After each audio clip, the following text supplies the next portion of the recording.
Hi, I'm Tom Christensen. This is part 5 in our series of World War I and World War II. Today we're going to talk about a more human aspect of the early part of the war, something that occurred in December of 1914, and it was called the Christmas Truce.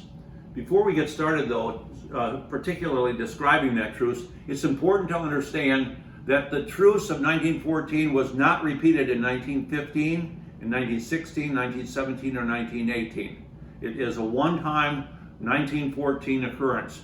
And part of that has to do with the fact that no man's land was the lines were very close. And so no man's land was anywhere from 50 meters to 200 meters apart, so that the troops on both sides were very able to see each other and hear each other. Later on, no man's land is going to stretch out to be a half a mile, in some cases even a mile between the two lines. So let's take a look first at the map. And if you see here, this is the English Channel here with England up here in the corner.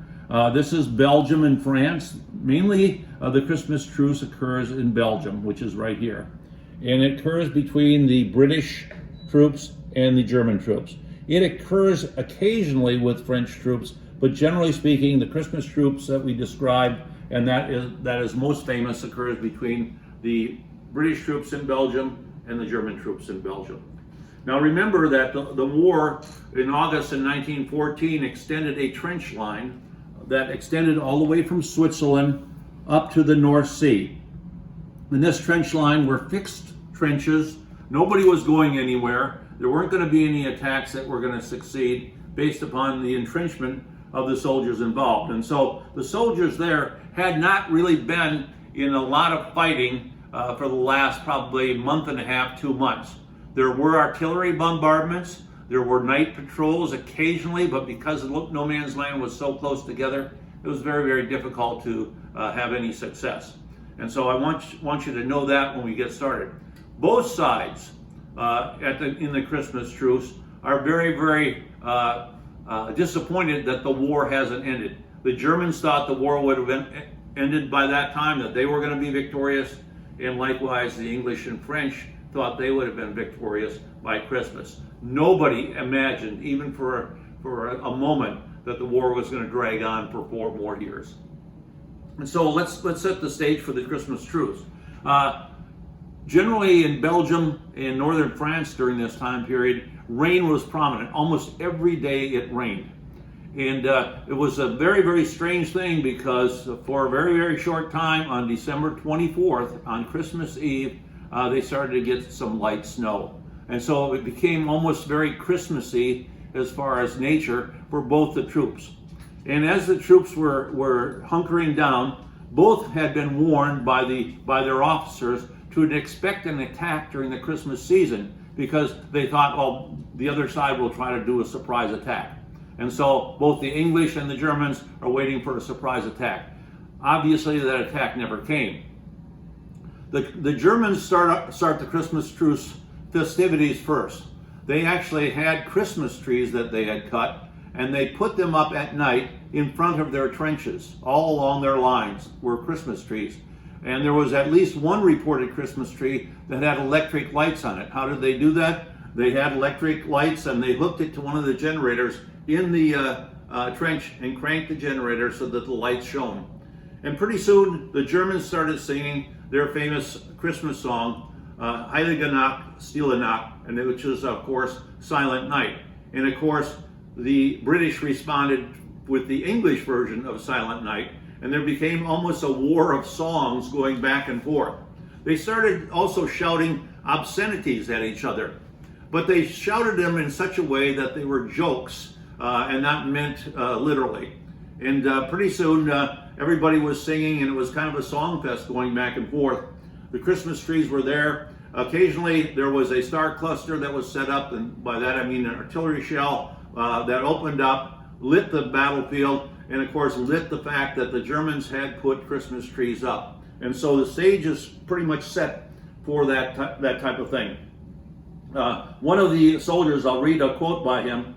One of the British soldiers, Albert Morn, British private, said, "It was a beautiful moonlit night, frost on the ground, white almost everywhere, and about 7 or 8 in the evening, there was a lot of commotion. in the German trenches. They heard lots of noise. And there were these lights. I don't know where they were. And then the Germans started singing Silent Nights. Another British soldier said, he was on guard duty. He says, I was standing on the fire step in the trench, gazing toward the German lines and thinking, what a different sort of Christmas Eve this was from any I had ever experienced in the past. Then suddenly, lights began to appear along the German trench parapet, which was evidently makeshift Christmas trees adorned with lighted candles, which burnt steadily in the still, frosty air. Other sentries had, of course, seen the same thing and quickly awoke those asleep in the shelters to come and see this thing that came to pass.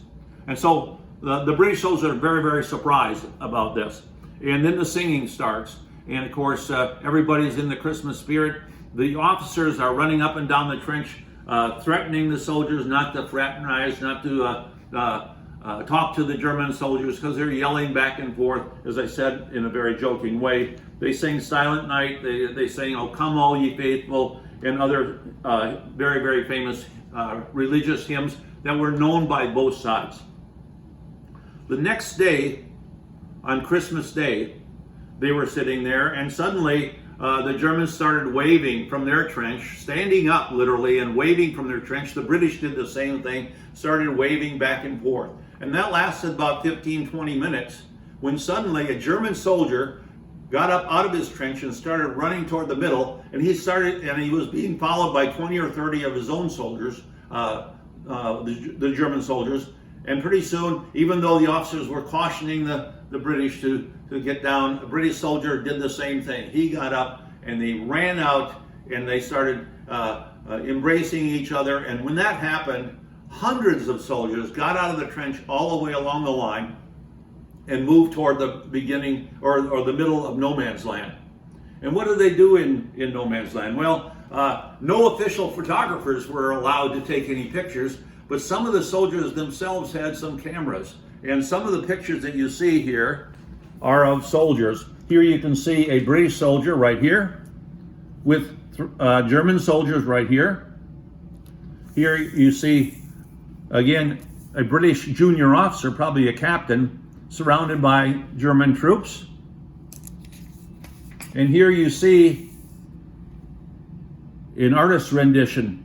And of course, one of the things that was very, very prominent was that the Germans had received lots of their Christmas presents. And among those Christmas presents, and some were by the government, obviously, that gave the soldiers a Christmas packet, and others were by their family. The British had the same thing. Their government had issued them an extra ration of plum pudding, and they had also received gifts from their family. And so as they rush out there, they take a lot of their liquor and things like that out there. In fact, the Germans were reportedly pushed a large barrel of beer, 100-gallon cask of beer out there, and they tapped the cask and started distributing it to the English soldiers. And of course, the English didn't want to be outdone, and they brought rum rations and things like that. And so you see in this picture, you see a small Christmas tree with candles on it, and you see bottles laying all around, because both of them, both the British and the German, are sharing drinks together.